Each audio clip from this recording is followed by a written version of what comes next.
La sentence de la rue de Nesrine Maharzi.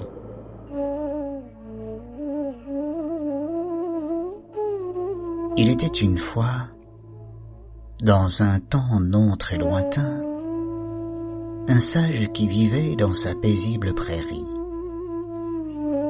Valeureux guerrier qui par l'apanage de son esprit cultivait ses armes en faisant de ses ennemis ses meilleurs alliés. Il remporta moult batailles. L'histoire avait écrit pour lui des lignes interminables racontant la grandeur de ses exploits.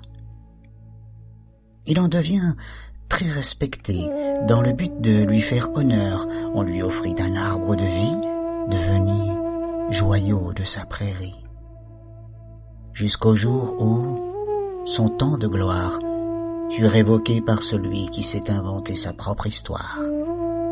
Se disant être un compagnon de lutte, véreux égoïste finit par s'imposer malgré les tentatives échouées du sage. Ne pouvant atteindre le joyau, il plongea les lieux dans la terreur. Pour se maintenir, il décida de faire appel aux arts obscurs.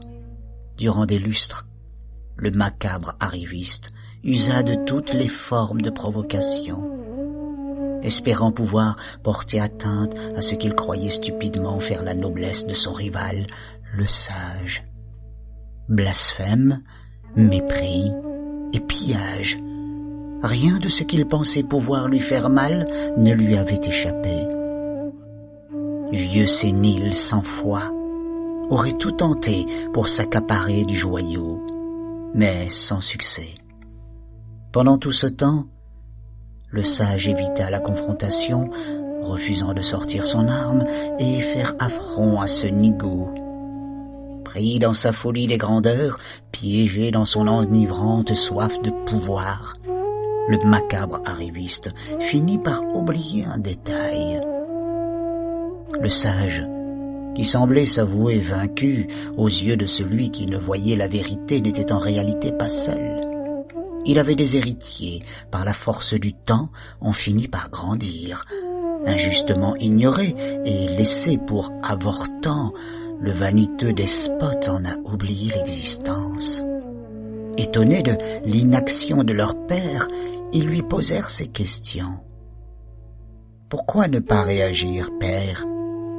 Pourquoi ne pas brandir votre épée et calmer les ardeurs de ce sbire malfamé dont la bêtise rien ne semble pouvoir calmer ? Le père, de toute sagesse, répondit. Ne pas réagir à l'abus de l'autre n'est pas signe de faiblesse.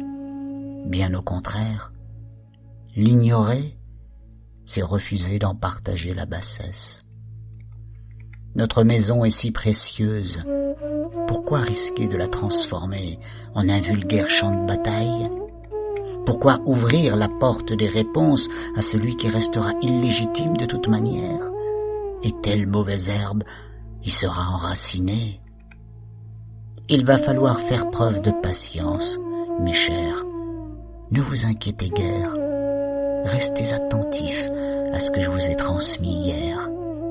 Vous saurez en temps voulu ce qu'il faudrait faire. Le temps suivit son cours.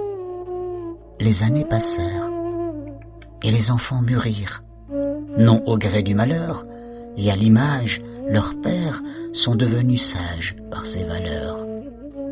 Ils finirent par prendre conscience, par la clarté des repères, que l'unique moyen d'éviter la toxicité du morveux voleur serait d'éviter la contagion par son venin foudroyeur.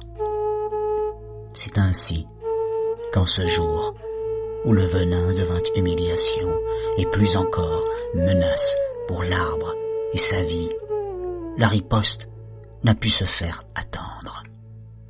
Les dignes successeurs et leurs pères se réunirent enfin sous ses couleurs et de toutes leurs voix s'écrièrent. Notre réponse se fera ici, à l'extérieur, au grand jour et sa lumière, devant la terre tout entière. Ainsi, préserver notre maison et sa bannière. La sentence de la rue y est irrévocable. Il ne servira à rien de brandir l'épée. C'est à la faucille qu'on vous chassera, et votre poison on moissonnera pour cultiver le meilleur dans notre joyeuse prairie, qui n'est autre que l'Algérie. Joyau de nos cœurs, pour elle, nous signons, enfants et pères, cette intergénérationnelle résurrection par notre inébranlable dévotion qui ne connaît frontières.